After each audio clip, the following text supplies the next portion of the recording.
Welcome to Diwakar physics. चलिए हम class 7 का एनर्जी वर्क से हम शुरू करेंगे इस चैप्टर में। और इसमें हम देखेंगे कि what is work, what is energy and what different types of energy, खास करके मैकेनिकल एनर्जी हम इस वीडियो में देखेंगे। ओके, तो एक बॉडी मान लीजिए यहाँ पर है, ठीक है, ये बॉडी है, तभी इसमें आपको फोर्स लगाना है, ठीक है, force. So force can change the state of rest. अभी क्या करेगा ये फोर्स, इसको यहाँ पर लेके आ जाएगा, ठीक है। तो ये बॉडी यहाँ आ गया। अभी इसको we say that body is displaced, so this is the displacement, है ना। डिस्प्लेसमेंट डिस्टेंस तो आपको समझ में आ गया पिछले चैप्टर में। ओके, सो अभी डिस्प्लेसमेंट हो गया, ये फोर्स लगाया, तो इसका मतलब है work is done. So work is done here. तो आपको क्या समझ में आया? सिंपल बात कि work is done when force displaces an object in its direction, ठीक है। तो ये दूसरे डायरेक्शन में भी जा सकता है, लेकिन हम उसका सेम डायरेक्शन में हम लेके करेंगे क्लास 7 में, ठीक है। तो अभी work is done when a force displaces an object in its own direction, okay, और when a force displaces an object in its direction then work is said to be done. तो इस तरह से हम ये वर्क का definition कर सकते हैं। अभी वर्क का यहाँ दो फैक्टर हो रहे हैं, है ना। तो एक हो रहा है फोर्स और एक होता है डिस्प्लेसमेंट। तो इसलिए W is equal to force into displacement, तो ये फार्मूला आ जाता है। So how much is work in physics, at force into displacement. कितना फोर्स लगाया और कितना डिस्प्लेसमेंट हो गया, ठीक है। अभी फोर्स का यूनिट होता है न्यूटन और डिस्प्लेसमेंट का होता है, डिस्प्लेसमेंट को एस लेके करेंगे, ठीक है। ये स्टैंडर्ड नोटेशन है, अभी से सीख लीजिए। ये मीटर, तो न्यूटन मीटर, अब इसको joule. So joule is the unit of work. तो ये हमने क्या लिया? Newton is the SI unit of force, metre is the SI unit of displacement. तो SI unit of work is newton metre, that is joule. So इसमें when you write in full then small j, and when you write only j single letter then capital J लिखना, ठीक है। Okay, अभी यहाँ पर Newton को हम dine ले लेते हैं। न्यूटन के बदले में फोर्स का यूनिट होता है डाइन, तो ये CGS यूनिट, और डिस्प्लेसमेंट का होता है मीटर के बदले में सेंटीमीटर लेंगे। तो ये आ गया डाइन सेंटीमीटर। सो डाइन सेंटीमीटर, न्यूटन मीटर, और ये डाइन सेंटीमीटर, तो इसको बोलते हैं अर्क, okay. So CGS unit of work is अर्क। तो ये हम समझ सकते हैं, ओके। तो हमने क्या समझ में आया? वर्क का डेफिनेशन, फॉर्मूला और ये SI यूनिट। मान लीजिए 1 joule is how much is 1 joule. ये हम अभी डेफिनेशन देखेंगे, बहुत ही इंपॉर्टेंट है इस टाइप का क्वेश्चन, ICC के पैटर्न क्वेश्चन, ठीक है, ध्यान दीजिए। तो अभी 1 जूल क्या है, अभी इसको हम फिर यूज करेंगे, ठीक है, वर्क डन का फॉर्मूला। अभी W is equal to force into distance. अभी मैं फोर्स को 1 न्यूटन ले लेता हूँ और डिस्प्लेसमेंट को 1 मीटर ले लेता हूँ, ठीक है। तो 1 इंटू 1 न्यूटन मीटर, या 1 जूल आ गया। तो इसका मतलब वर्क डन इज 1 जूल। कैसे आया 1 जूल? देखिए, when force is 1 newton, displacement is 1 metre. अब इसको सेंटेंस में दे दीजिए, ओके, सेंटेंस में एक्सप्रेस कीजिए। If 1 newton force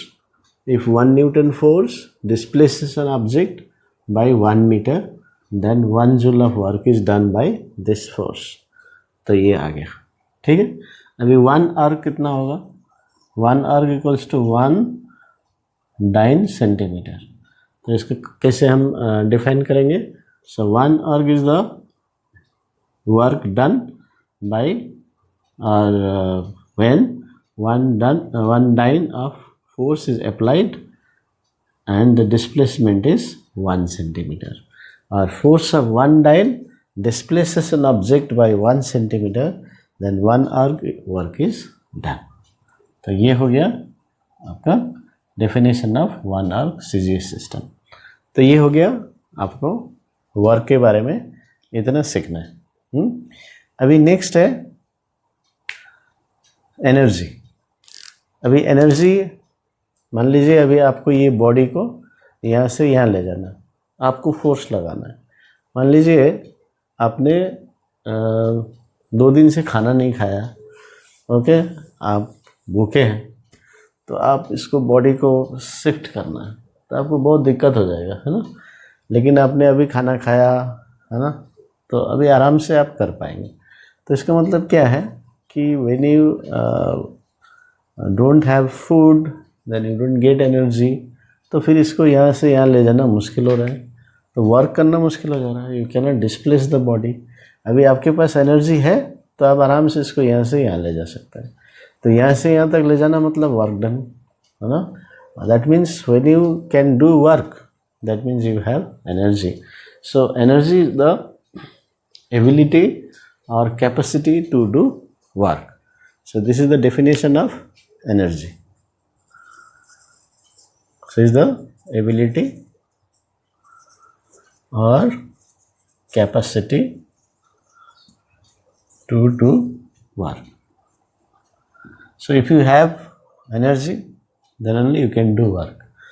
If you are doing work, if you can displace the objects, you can apply force and displace the object, that means you have energy. So that's why energy is the cause and work is the effect. So due to energy you can do work. So it's a similar terms. So that's why energy is also measured in joule.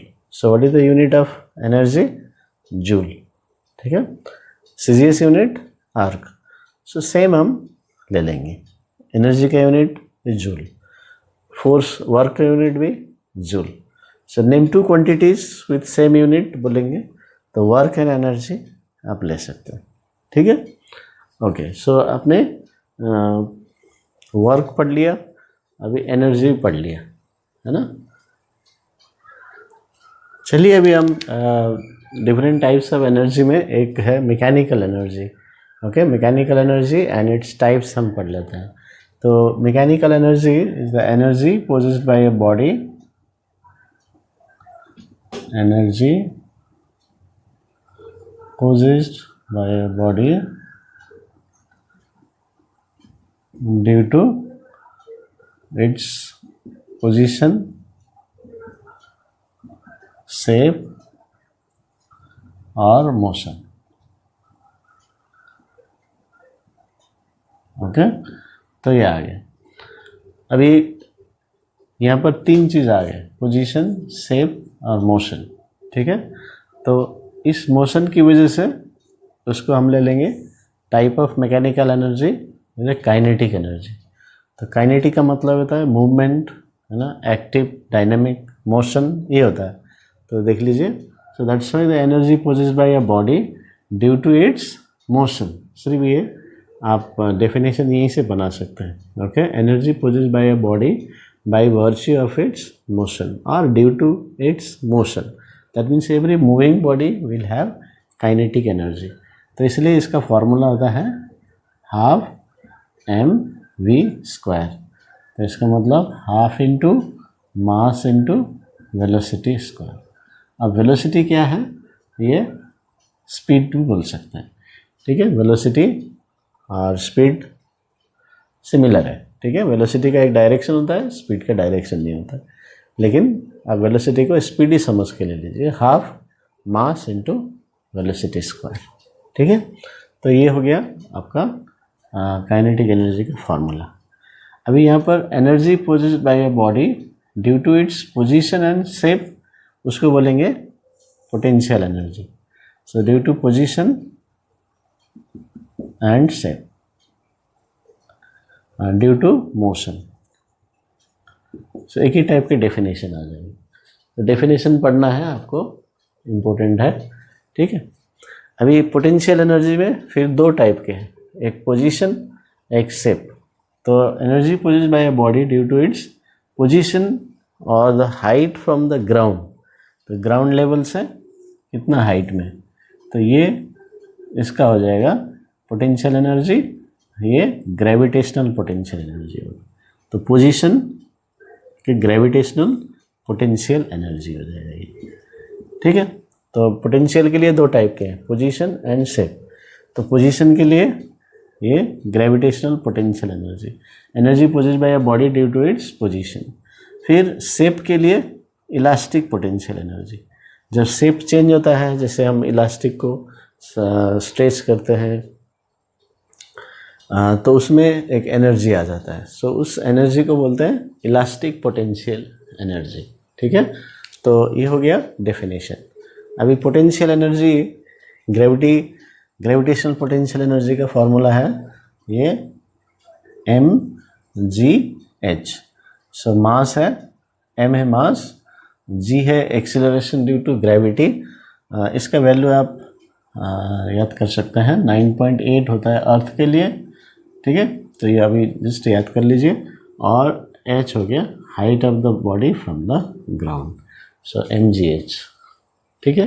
तो ये formula आपको नहीं पढ़ने से भी होगा, class 7 में just idea के लिए आपको बता रहे हैं, ठीक है।